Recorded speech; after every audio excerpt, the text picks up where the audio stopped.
अस्सलामुअलैकुम फ्रेंड्स, मां या तव्हांजो छोटा ग़ालिब। ऐं फ्रेंड्स, कीअं आहियो तव्हां?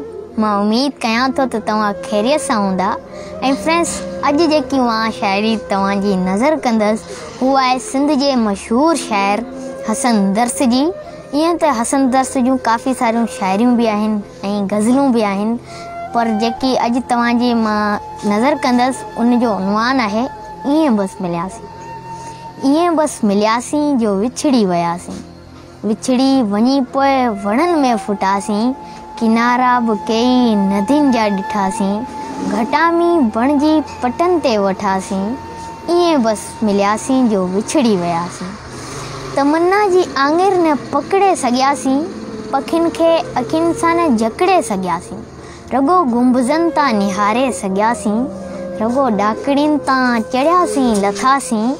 ईअं बसि मिलियासीं जो विछड़ी वियासीं। हवा घर असांजो बुहारे खणी वई, रगो वहशत सहारो थी बीठी, नदी खे दिले में विझी खो खणी वियो, सफ़ा सुञ में पे छोलियूं छुलियासीं। ईअं बसि मिलियासीं जो विछड़ी वियासीं।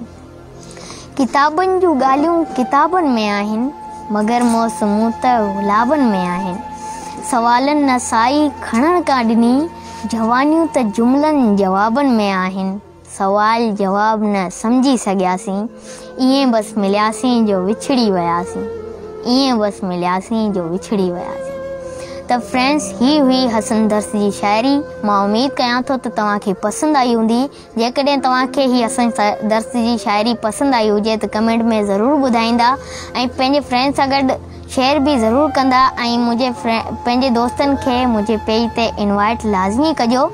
Thank U. तव्हांजो छोटा ग़ालिब। पंहिंजो ख़्यालु रखिजो।